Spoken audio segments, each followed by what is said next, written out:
Welcome to those of you who have joined. We'll get started here in just a minute.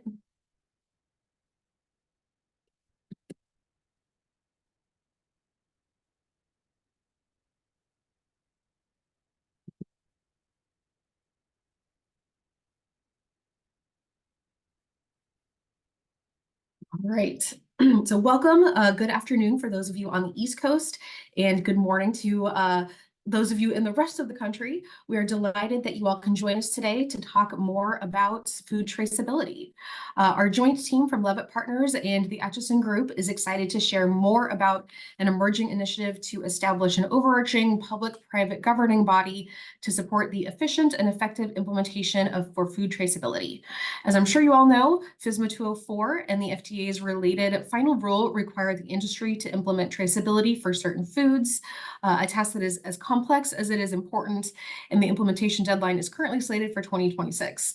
So numerous stakeholder groups are doing tremendous work to advance food traceability, but we lack a single kind of comprehensive vision for how all of those pieces or all of this work comes together to achieve the goal of improving food safety and outbreak response. So today's session will provide information on how an emerging public-private governing body modeled after the drug industry's public-private partnership with FDA to support drug traceability can support the development of a shared public-private blueprint for traceability. So the goal of this endeavor is not to recreate all of the fantastic work that is already being done, but to bring all of these pieces together into a whole. So Eric, if you could move to the next slide, please. Thank you. A few housekeeping items before we get started. First off, this webinar will be recorded and shared with those who were unable to make the webinar today. To give everyone the best experience, please do stay off mute and off camera unless you have a comment or a question. And of course, we do have time at the end for Q&A, and we welcome you on camera during that part. So we will take questions written and live. You may submit your questions to me via the chat at any time during the presentation portion. Like I said, during the Q&A portion, we will take verbal questions. So feel free to come off mute, come off camera, and ask your question.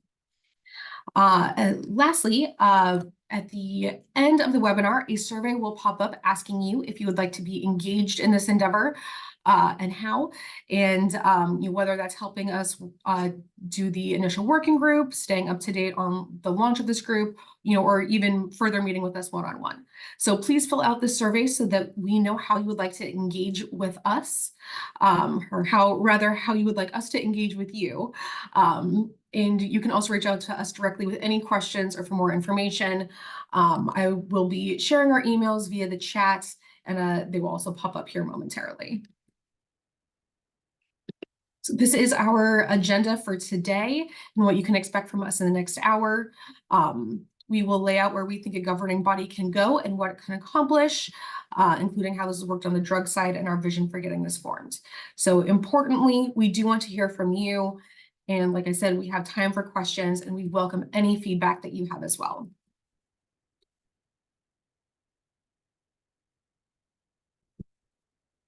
So the initiative to establish a public-private governing body for food traceability is being jointly led by Levitt Partners and the Acheson Group, which are two firms with a deep history of and experience in public-private collaboration to solve common problems, as well as expertise in food safety and regulation. Levitt Partners was founded by former HHS Secretary Mike Levitt, who, among other accomplishments, negotiated the 2007 Food Safety Agreement with China, laying the foundation for FSMA. Today, the Levitt Partners team facilitates dozens of alliances, creating consensus solutions that move issues forward. Our team is a globally recognized thought leader on drug traceability and data interoperability with a proven record of public sector collaboration. The Acheson Group, which is led by former FDA Associate Commissioner for Foods, Dr. David Acheson, is a leading global food safety and public health consulting team of subject matter experts. TAG's team brings decades of global food safety and public health expertise with in-depth knowledge and real-world experience in both government and industry, including senior roles with international food and beverage companies and the US and Canadian government agencies. So we'll go ahead and introduce all of our speakers for today. So Eric Marshall, why don't you kick us off? Happy to. Thanks, Laura, and great to be here with everyone. My name is Eric Marshall. I'm a principal out of our Washington, D.C. Office here with Levitt Partners. I do a couple of things. I lead our alliance practice here as a firm where we bring industry coalitions and consortia together to achieve public policy solutions. And then a lot of my substantive work has been in the drug traceability space, including leading the industry's formation and now as the executive director of the public-private partnership for drug traceability that we'll share a little bit more about here today as well. Ben, I will hand it to you. Thanks, Eric. And I'm Ben Miller, Executive Vice President of Regulatory and Scientific Affairs at the Acheson Group. It's a pleasure to be part of this group. My interest in this topic started almost 20 years ago as an epidemiologist at the Minnesota Department of Health, involved in many traceback and outbreak investigations. So it's exciting to see this come full circle, if you will, and looking forward to what we're going to present today. Thanks, Ben. Excuse me, I am Laura Brown. I am a director here at Levitt Partners, an attorney by training. I recently joined the team from the Food and Drug Law Institute, where I was the director for educational programs and oversaw the team developing content for all FDA-regulated product areas. When I started at FDLI, I led the food portfolio. So I do have expertise in there, and I see quite a few familiar faces in the audience today, which is fantastic. Eric Edmonds?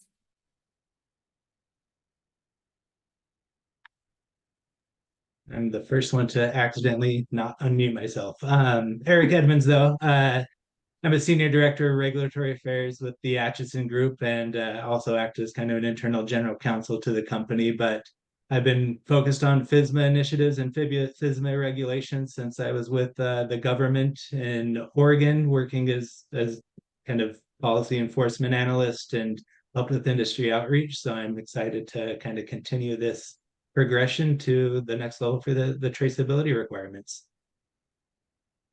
Thanks, Eric. And before we dive into content, we do have a guest speaker today, continuing with our Erics here. It is my pleasure to introduce Eric Metler, who is the Assistant Commissioner for Partnerships and Policy in FDA's Office of Regulatory Affairs. Eric leads several of ORA's activities, including partnerships, implementing new regulations, and overall strategic planning and priorities. He is also responsible for providing long-range strategic direction for ORA policies and programs, including the implementation of FSMA. Eric? Perfect. Thank you very much. And I just wanted to thank all of you for joining today. A lot of you have heard me talk about sort of the integrated food safety system for quite some time now, probably the better part of 2 or 3 years here. And really, this is, really taking that next step and really sort of jumping into a true integrated system here. A lot of the times when we talked about an integrated food safety system, it's really sort of been the, on the regulatory side, either FDA in the states and FDA, back and forth. This is really sort of taking it the next step and really sort of bringing it out and branching it beyond just sort of the regulatory space and into the consumers, industry, and everyone else, and really sort of building an integrated approach. And so I think this is just a fantastic and almost the right time to be having this discussion. As discussed earlier, there's a lot of examples of public-private partnerships within FDA that have worked extremely well, whether it be around antimicrobial resistance. But one that's really sort of caught our eye recently is really, and it was mentioned earlier, is the Drug Supply Chain Security Act. This is really sort of something that CEDAR had been putting forward and really working on for the past couple of years, until it really sort of took off with this public-private partnership. I'm sure you're going to hear more about it today. And this is an area that we really want to look to sort of leverage all the different activities that's happened over there and really bring it over to the food safety side. And so I think, with this sort of effort and moving it forward, we're extremely excited to watch and see what happens in this space, and looking forward to working with you guys potentially in the future. So just really good. Thanks for putting this together, and really excited to see what comes out of it. Thanks, Eric. Thanks for that note and being on here with us today, and for the collaborative spirit that you're bringing to it. So really appreciate that. So I want to start kind of building off of Eric Metler's point there, again, back to the theme of Eric's here, by sharing a little bit about the drug industry, as was mentioned there, and how the drug industry is moving towards traceability, and how their public partnership with FDA has enabled the industry to come together, make some critical decisions, and really cast a cohesive vision for what traceability can look like and should look like on the drug side. And so for those of you who may not be familiar, the DSCSA, the Drug Supply Chain Security Act, was enacted in 2013 and requires the industry to implement systems and processes for traceability. It's a long piece of legislation, but if you really distill it down to its core, you get what's on the screen here. Traceability is achieved by requiring each trading partner to capture and maintain specific data elements for each purchase and sale of a product. So capturing the data as that product moves through forward distribution, and then having the systems and processes to be able to promptly provide that information back to FDA upon request in order to determine what that product's chain of ownership was in order to respond to an investigation or a recall. Now, I'll say, right, the DSCSA and FSMA 204 have some significant differences. The DSCSA requires serialization down to the individual package level. It actually statutorily mandates electronic interoperability. It specifically defines the specific barcode that goes on to packages. And I'd argue that some of those things have made implementation easier, and probably some of those have made implementation harder on the drug side. But when you really boil it down to their core, they have a lot of similarities. And I was actually talking to a colleague about this recently here at Levitt Partners, someone some of you may know, Liz Rowe, who is one of the lead negotiators and drafters of FSMA during her time in Senator Judd Gregg's office, and then as part of our team helped lead the industry's negotiation and development of the DSCSA. And she made that very point that when you you can point to all sorts of technical differences between the two laws, but they really have the same goal from the government's viewpoint in particular, right? It's modernize the industry's data and record keeping practices and create supply chain visibility that helps the industry and the government together jointly respond faster and more effectively to risks in our food and drug supply chains. And so the organization I've been referencing is this organization, the Partnership for DSCSA Governance, a formal public-private partnership between industry and FDA to really coalesce around a common vision for traceability. And that's what I'll share a little bit more about here.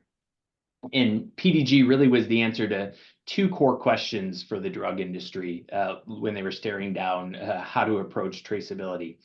One was, how does the industry make collective decisions about how to achieve traceability, right? When you hit those points that the industry collectively has to align on, are we going to go left here or are we going to go right? How does the industry make that kind of a decision? And there's no shortage of what kinds of issues that could be, right? There's no reason, for example, for a producer to put an RFID tag on a product if nobody downstream is going to have the ability to read it. There's no reason for a wholesaler or a pharmacy to upgrade to 2D scanners if suppliers are going to use RFID, or if suppliers don't plan to put any sort of barcode on at all. And so most of all, right, you don't want to be stuck in a position investing in all of those technologies and managing all of that optionality across different suppliers and customers. And so how does the industry decide which core pieces are going to be the decisions on how to move forward as an industry? Second, then, is how do the industry and the FDA, recognizing their joint end users of this traceability system with the same goals at the end of the day to respond promptly to a recall scenario, align around those key attributes of what that system and what traceability should look like? So those are really the two core questions that PDG was the answer to. And before we get into the details of each of those, I want to step back and talk a little bit about what led the drug industry to get to that point where they said we need an overarching coordinating entity like this to address those issues. So if you go back to 2019, which is when the industry was kind of forming up and deciding that this PDG organization was needed, and when it was formally launched at the end of 2019, you had a handful of factors that were kind of at play. Excuse me. The first was divergent industry groups and working groups working on different parts of how to get to traceability. And I want to emphasize here, it was really good work being done by really good groups, and a lot of it continues today and is incredibly valuable. But a lot of it was one sector working on how their sector was going to implement, or cross-industry groups saying, how are we going to do this one piece or component of traceability? And so I'll throw a graphic up that maybe kind of brings this all to life. This is a map that we put together at PDG of all the work groups, specs, standards, projects that were out there that really fit together to create traceability. It's not one thing that creates traceability. It's all of these different pieces. And so there's a lot of work being done on those pieces, but there was no conversation going on, particularly in a public-private kind of space, to say, how do all those pieces come together into one comprehensive blueprint for how we move from here to there? And that was really what the goal of PDG was not to duplicate or replace any of that work, but to bring it together into one common cohesive vision. The next then was imbalance in sectors' ability to define the various expectations.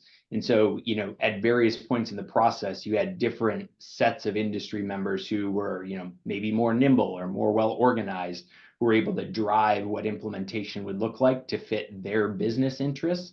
And so part of the concept of PDG was to create a common process and a level playing field so that everybody had an opportunity, big, small, manufacturer, wholesaler, pharmacy, what have you, business model, to be able to be part of and have a say in what traceability ends up looking like.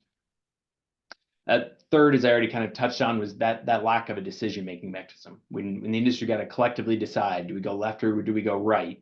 How does the industry make those kinds of decisions? Fourth was the need for a timeline and a kind of a roadmap for how do you get to a compliance date and an endpoint, right? These are very complex systems that can't just be flipped on in 2026 or whatever the date is, right? There's got to be a plan and organized approach to how is the industry going to move to that point step by step. One of my favorite stories from the drug side, I shouldn't say favorite maybe, but one of the wholesalers updated all of their scanners to be 2D barcode scanners and created a nationwide shortage in physical scanners, right? These are all these sorts of things that are why there's got to be a stage-gated plan to get to compliance, and you can't just flip everything on the last day. Lack of consistent business requirements for commercial solutions to build to. This was another interesting one. Around this time, you had technology vendors and solution providers starting to roll out technology solutions for DSCSA compliance and implementation. And what you had on the industry side was some industry concerns saying, we're concerned these technology solutions are dictating what the business requirements and implementation should be, instead of vice versa, having the business requirements drive what the technology looks like. On the flip side, you had a lot of technology companies saying, look, I've got 70 customers asking me to build their solution 22 different ways. Like, I can't do this. I need a common set of core baseline business requirements that I can work from. Let me continue to innovate, compete, add business value above those core requirements, but give me that common baseline across the industry. Next, as I mentioned, a need for a more collaborative interaction with FDA. Up until this point, it had been a very arm's length relationship, I think, between FDA and industry, but recognizing, again, as I've said, both stakeholders are end users of this system, the need to create that forum where these more constructive conversations could happen. And then finally, the ability to share and hold IP or infrastructure. This is one that didn't actually really come to fruition on the drug side, but to the extent there are assets or infrastructure, directories, repositories that are needed across the industry, as a 501c independent legal entity, PDG is in a position to be able to hold and manage those types of IP or assets. And so as I mentioned, right, PDG kind of serves that function as a decision-making mechanism and as a public-private partnership.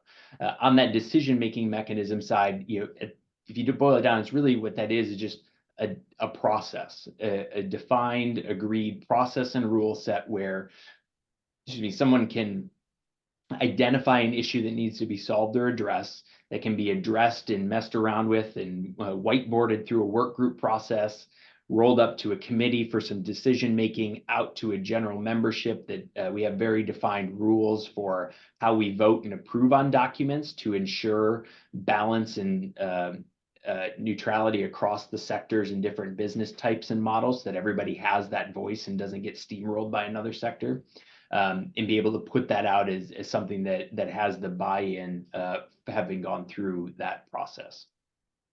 And then the other is as a public-private partnership. So, as Eric had mentioned on this, we have a lot of channels through this mechanism that we're able to engage with CEDAR, with FDA on the implementation. And so FDA actually participates in what we call our interoperability committee. Essentially, that's just the committee where all the technical conversation about how traceability works occurs within PDG. So at FDA, while they're not a decision maker or a voter, they participate in those committees and those conversations about how it should work.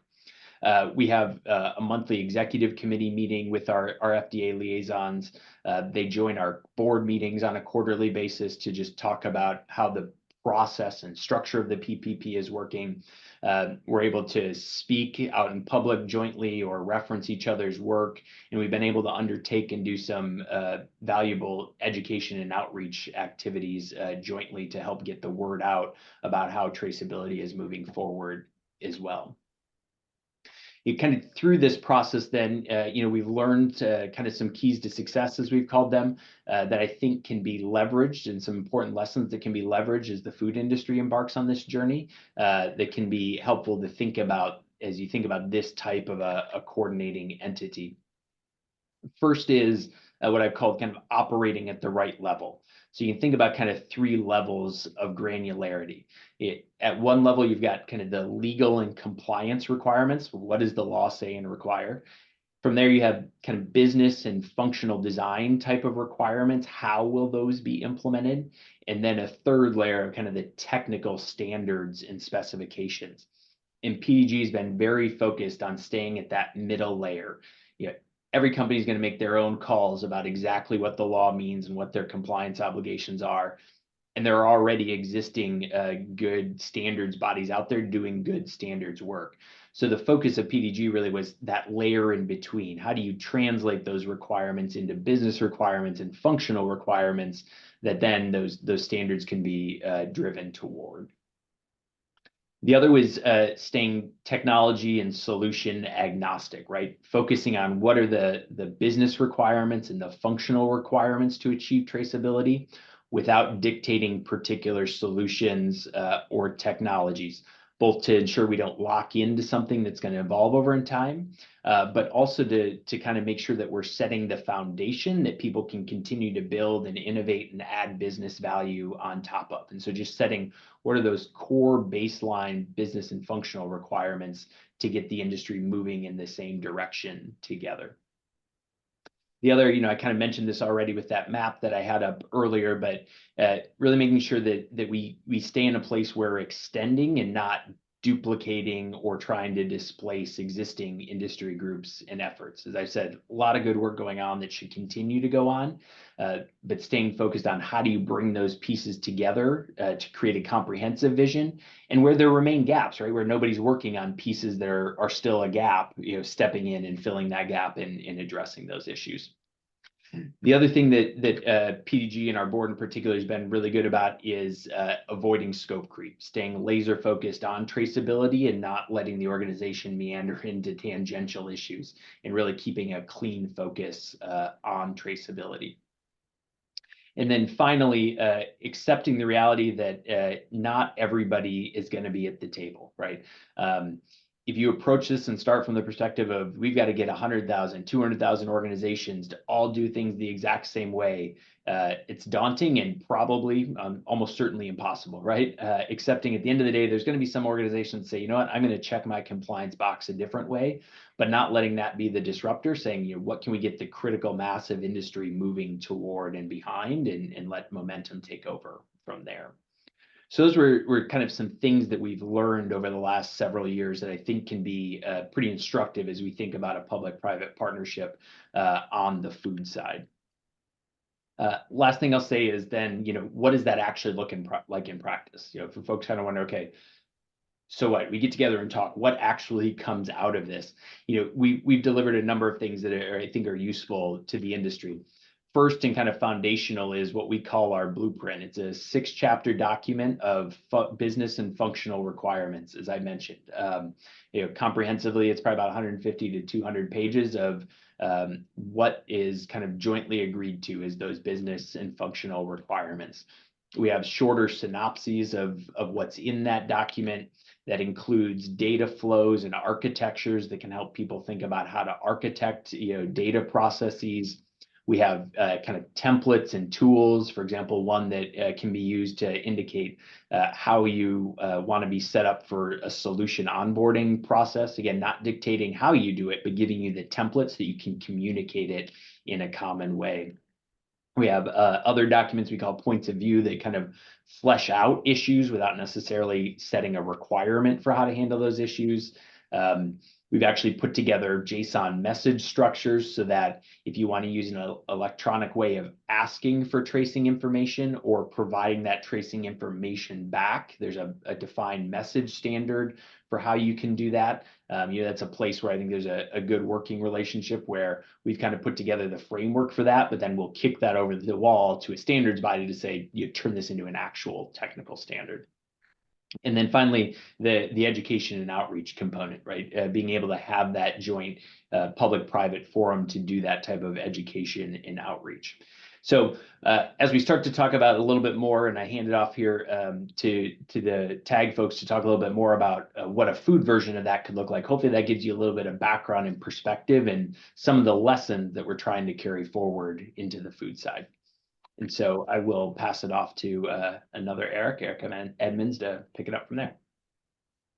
Yeah, thanks, Eric. So I'll take a couple of slides here just to talk about this general overview. First, I'm going to kind of look into general goals of the governing body, and then I'll look into some of the specific questions we've identified that could use some further discussion. But the overall idea here being the rule did create the kind of regulatory basis for what's required, but for a lot of people in the industry, they're kind of at the forefront, have been really focused on this and have an idea of what they're doing. But for overall efficiency, having a working group work together across sectors to kind of share best practices, things that will work, and kind of open up the discussion framework to create a blueprint for all different types of entities is very important, particularly for some of those that are being brought into the rule and under kind of FDA jurisdiction that aren't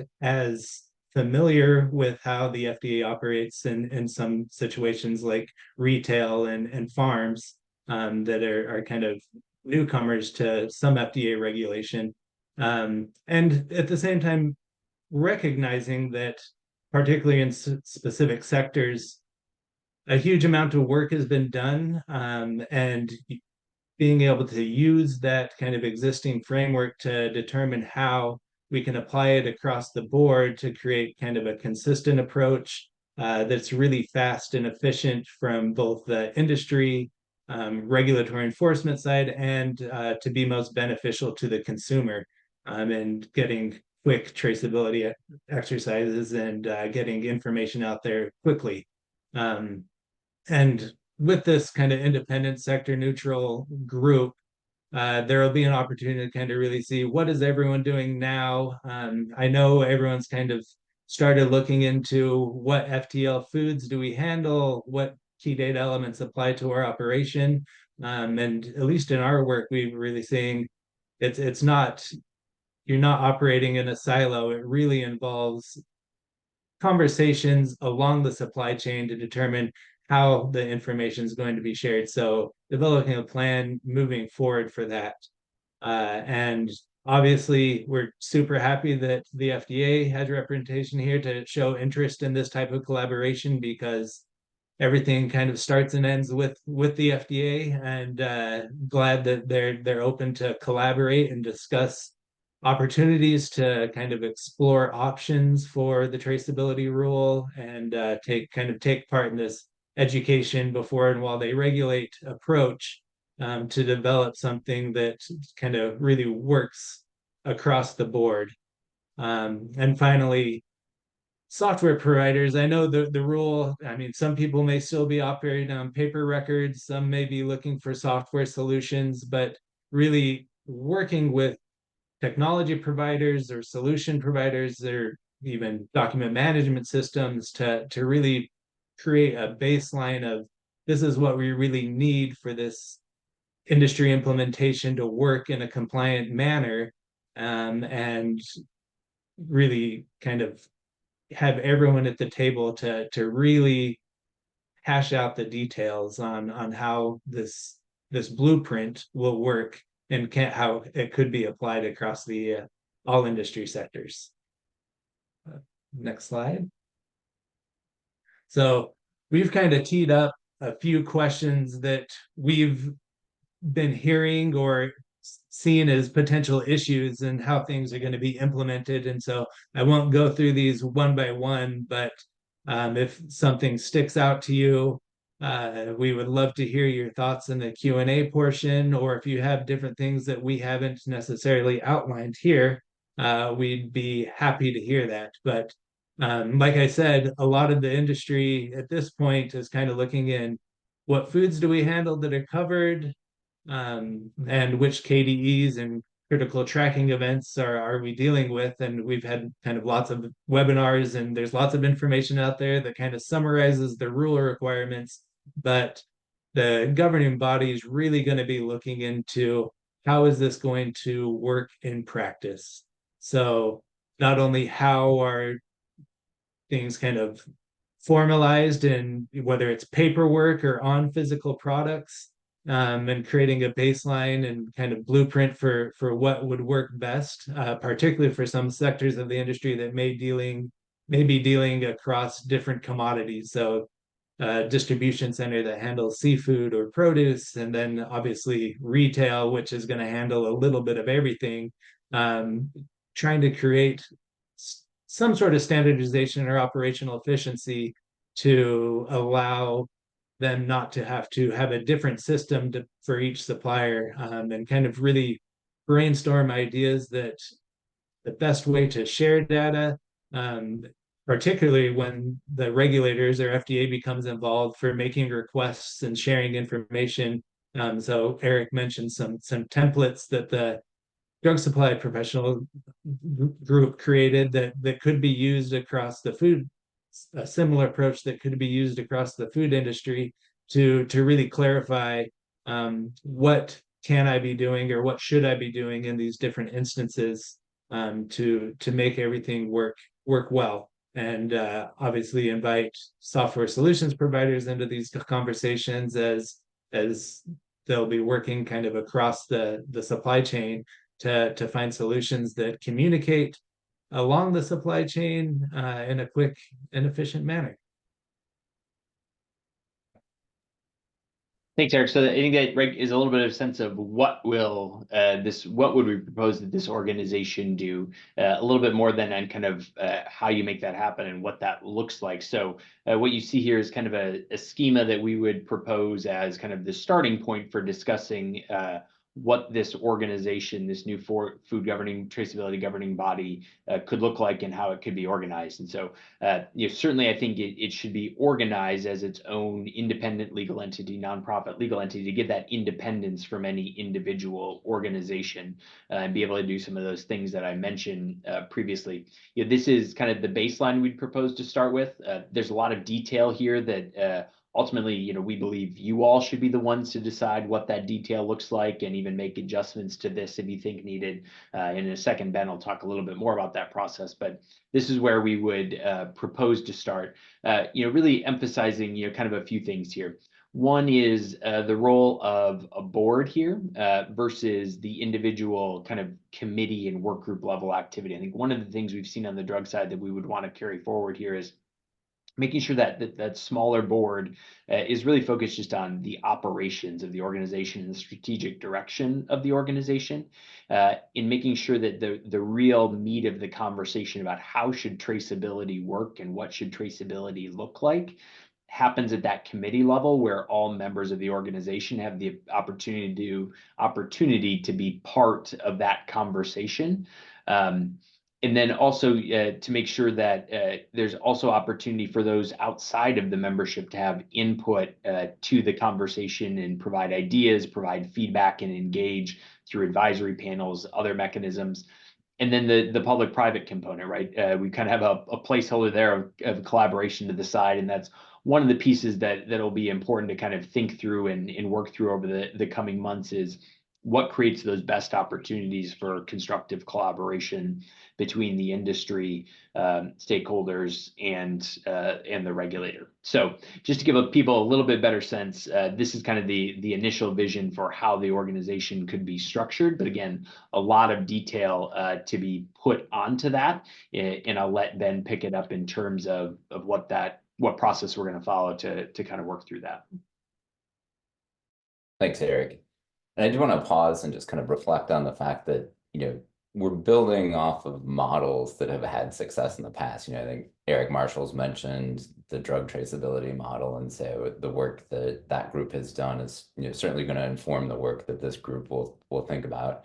Eric Metler talked about FDA's partnerships with states, kind of in the regulatory space, and that's my familiarity. So just by way of background, I used to manage the state of Minnesota's human and animal food inspection program, and states and FDA would have to figure out, how do we work together, how do we collaborate on inspections, how do we share data. So I think about 10 years ago, there was an alliance set up to really address that issue, with the Office of Partnerships between the states and FDA. So we know how to do this, and we understand, I think, the benefit of bringing a variety of stakeholders together to talk about, okay, we know what the problem is we're trying to solve here. Now, how do we go about doing it in an efficient way that really kind of meets and addresses both the operational challenges, but also just some of the concerns that, different entities are going to have that are stakeholders and partners in this process. So really the intent of this group is to do just that. And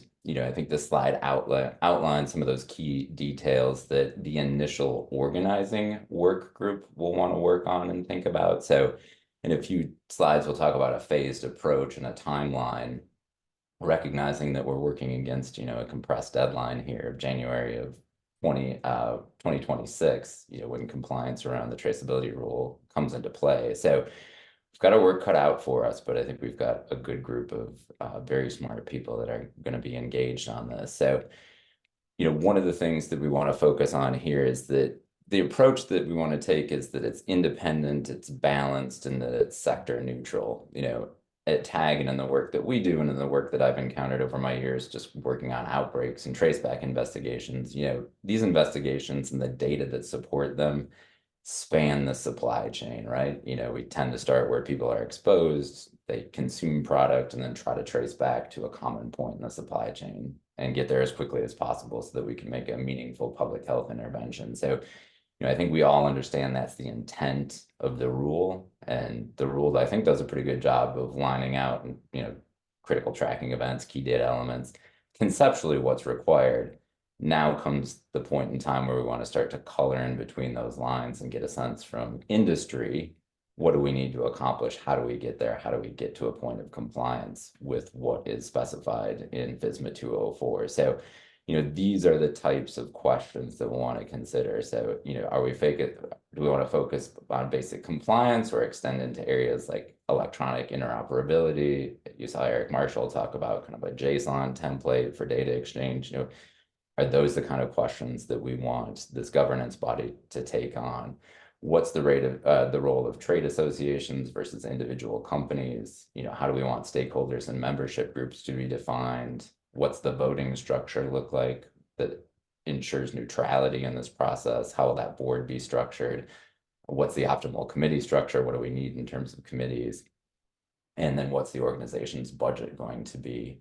And, our membership dues, is the membership due structure one that best meets the budget, or are there other revenue streams that we'll want to consider? So those are the things that over the next 90 days, we'd like this organizing work group to think about. And that's going to consist of about 10 to 30 individuals trying to get really diverse representation across the supply chain, recognizing that, there's different levels of literacy and competency across the supply chain as it relates to traceability right now. And that group is going to have the opportunity to really shape what the governing body ends up looking like. The expectation, if you're interested in serving on this work group, so if you're watching now or later when this is recorded, we're looking for people that are willing to provide intellectual capital, but no formal commitments in terms of ongoing membership. So this is a temporary group whose purpose is to figure out what the governing body in that structure is intended to look like. And we want to be able to convene that group in relatively short order and then set up 90-minute biweekly working sessions by Zoom to really work through some of this. And again, I think we've got some good models and templates we can draw on from the past examples that we've talked about here. Next slide. This is the timeline that we're considering. So we've got that star to the far left-hand side of this timeline. That's where we are today, this info session. Then we want to be able to pull together that work group of about 10 to 30 individuals and start to work on some of those key questions. By May, we'd like to be in the point where we're finalizing the membership model, securing members, and thinking about how we form that legal entity and put board elections out there so that by mid-June or early July, we're able to start to do an awareness and education campaign and start to pull together the committees that will work on putting together the governing body itself. The goal there is to establish a budget, get that budget approved, and then secure about 75 members for that governing body by the end of 2024. Again, recognizing that, that group is going to have a lot of technical and operational issues to consider and work through as we head into 2025 and think about, basically the work that's at hand that's been talked about throughout the rest of this presentation. So we do have commitment right now for the work group from a number of associations, companies, and some technology service providers who've all indicated interest and willingness to volunteer as part of this initial work group. So I think we've got a good initial momentum there, but the purpose of this session is really to gauge your interest as well. So if you're watching now or later as the session is being recorded, as Laura mentioned, there will be a survey following this where you can indicate interest as being a member of this process. You're also more than welcome to email any one of the four of us, and our email addresses are listed in the chat as well as one of the beginning slides there. So we're happy to answer any questions you might have individually, or if you're interested in potentially serving as part of that work group, please reach out and let us know. So with that, I thank you for your time, and I'll turn it over to Laura, who will facilitate some of our Q&A. Great. Thank you, Ben. Please feel free to either drop any questions that you have to me via the chat or raise your hand and we can get you off mute to ask your questions verbally. So while everyone is getting settled, I know I have at least a couple questions to get started with here.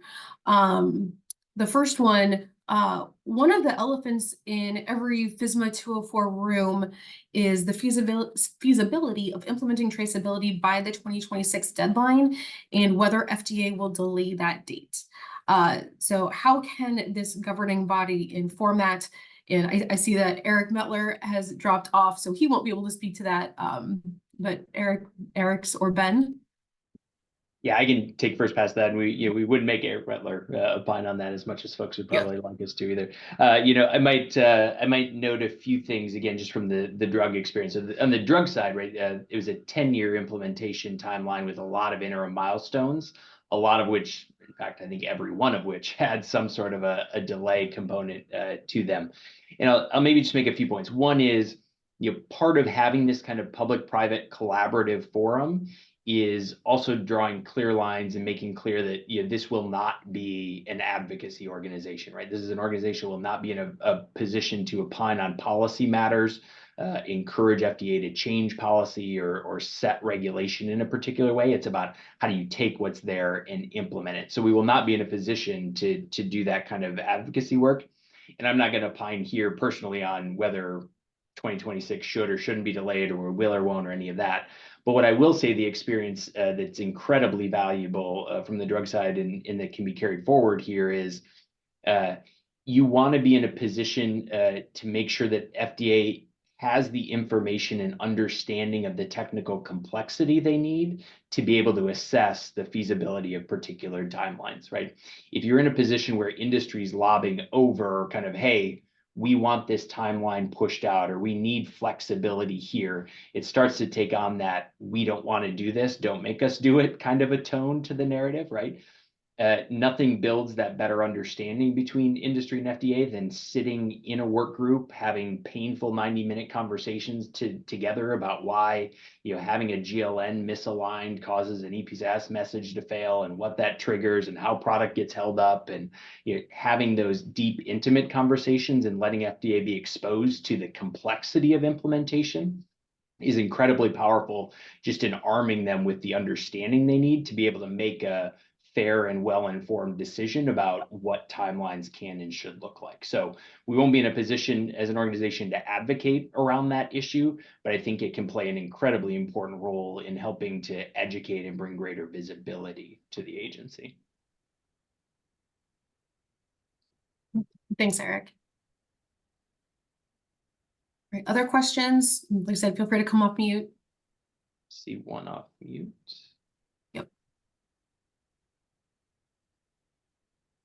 Jason, it looks like you might be off mute. If so, go ahead. Hey, Laura. Thanks, bunch. Jason Bashir, PepsiCo.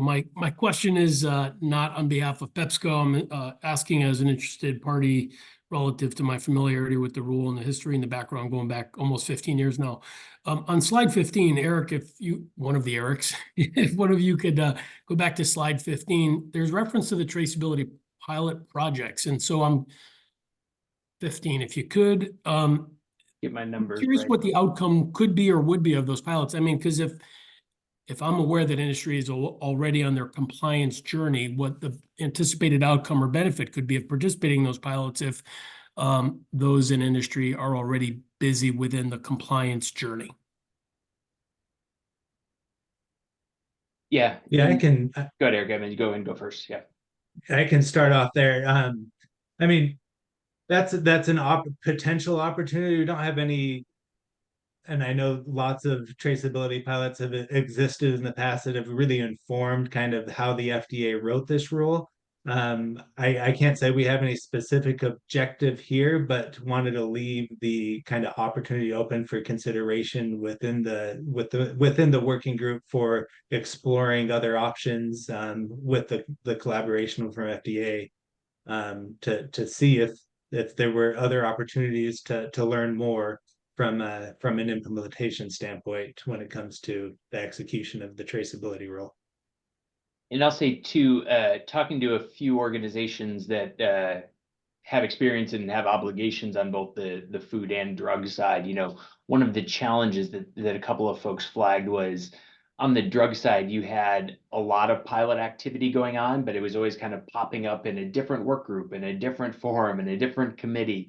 And so they kind of felt like they were continually being peppered, like, join this over here, pay for this over there, fund that over there. And they saw a lot of potential value in trying to bring a little bit more kind of central coordination to that. So it may not be necessarily that the organization carries out or executes pilot activity. It may be more of that coordinating function, but providing some sort of a kind of bringing together of those pilot efforts, so that it's not this continual peppering of various pilot activities popping up all over the place.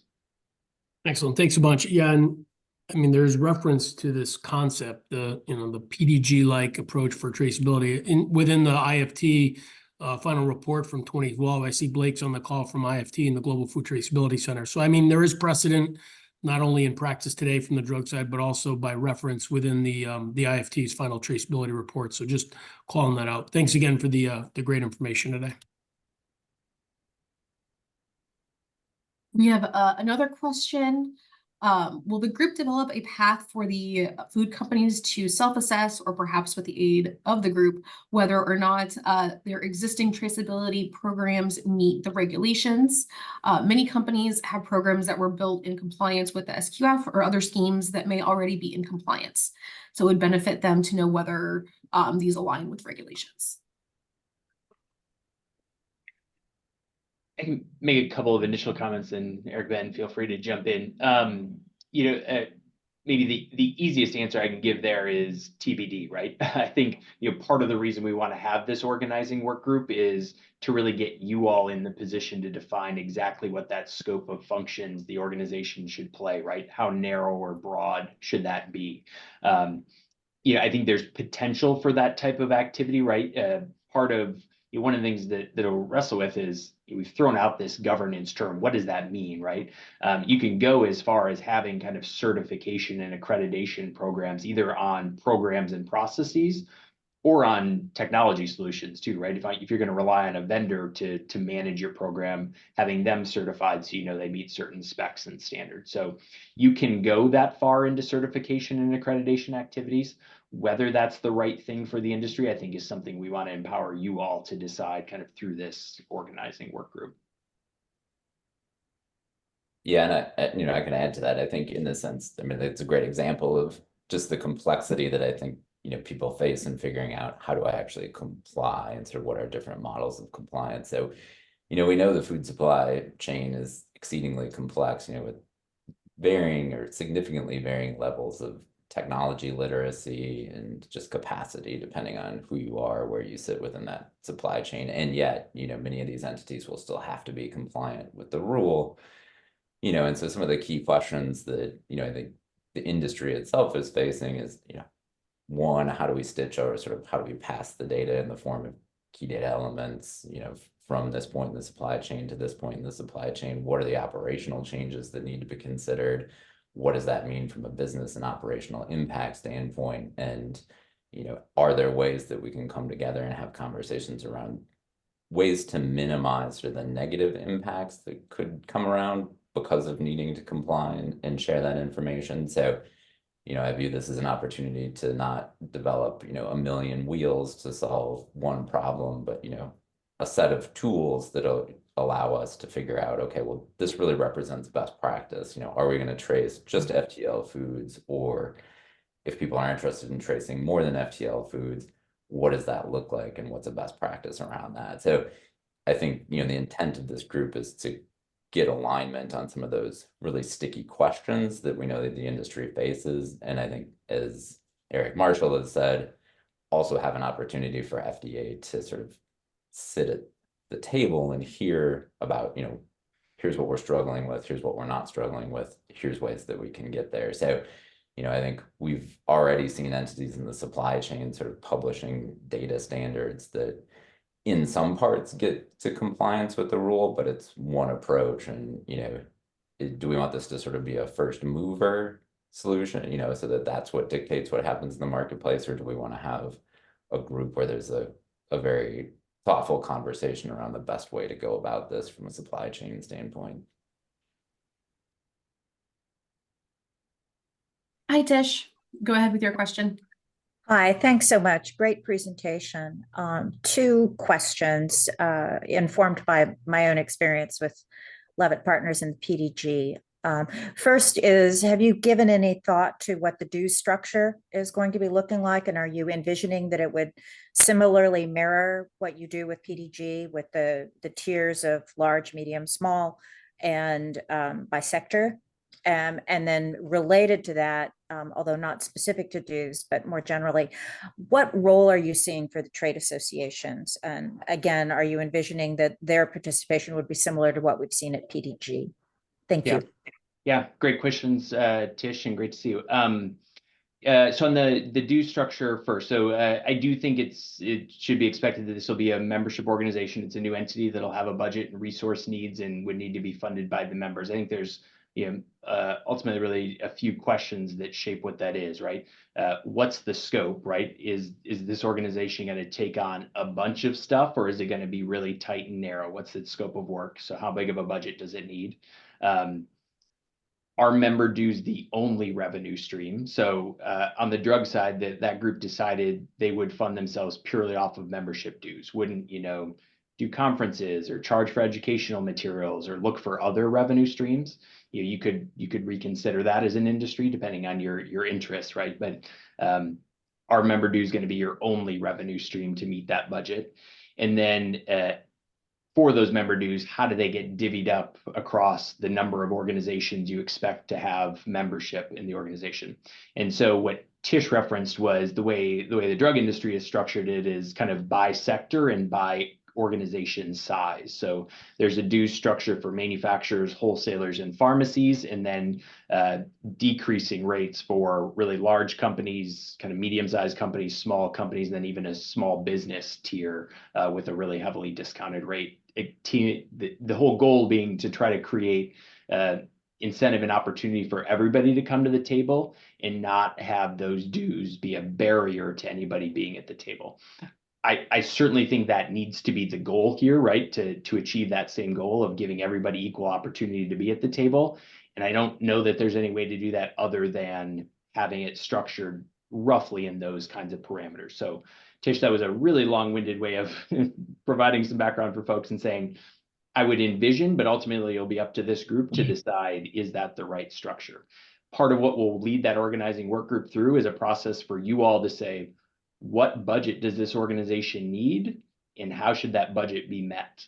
So, you all will be part of, if you choose to be part of that organizing work group, part of that conversation. And I spent so much time answering that, Tish, I've now forgot what your second question was. About the role of the trades, The role which of the are trade, yeah.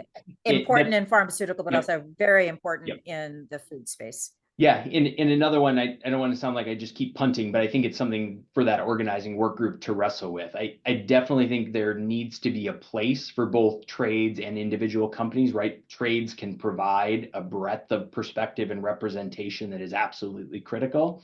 Individual companies can provide a depth of technical expertise that is critical. I think you've got to have both at the table. Whether they're both on par and have the same kind of membership, whether you put trades on the board to run the organization or members on the board, or companies on the board to run the organization. I think those are the kinds of questions that'll have to be wrestled with by that organizing work group, but there definitely needs to be a place, I think, for both types of organizations. It looks like we have another question. Julie McGill, go ahead.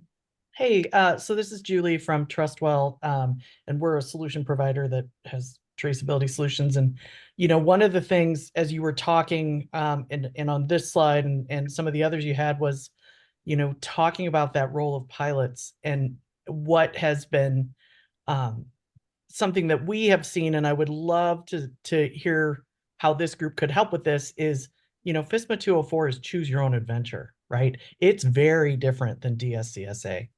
And so things like the pilots that we've been a part of, for example, everyone's been a known entity. Talking about things like what are those protocols for permissions, right? And data sharing, because we don't have a GDSN where we've got a traffic cop for this particular sharing of this kind of data, right? There's point to point, but there's also going to be platform to platform. And is that something that this group could help with? And go for it. I definitely think it can, yeah. And I think the biggest question for that organizing work group to first wrestle with is going to be, how tight is this organization going to stay to, I'll say, kind of check the box compliance versus pushing into that more forward-leaning electronic interoperability, data standards driven type of a space. And if you push into that space, do you push into it to drive people there or give people the tools to go there, right? Those are going to be really important questions. Personally, I sure hope that it will go to that electronic space and the conversation will be more, do you push people there or give them the tools? But I think there's definitely potential there. Eric Edmonds, it looked like you were gonna maybe comment there too. I think you already answered the same way I would. I think long term there would be a hope because that's flexibility and regulation does really provide a choose your own adventure, and that's kind of some of the problems that we're searching to solve with this working group to make it so it's not so adventurous and a little more streamlined and straightforward from an industry-wide perspective. So your learnings and experiences would undoubtedly be helpful to a working group working on these type of things. And I know we're at the hour here, but I want to get to Elizabeth Falwell's question. So Elizabeth, go ahead. Great, thank you. I wanted to know whether or not the members in the organizing work group will be made public, and then also when the governance body is stood up, if membership would also be made public.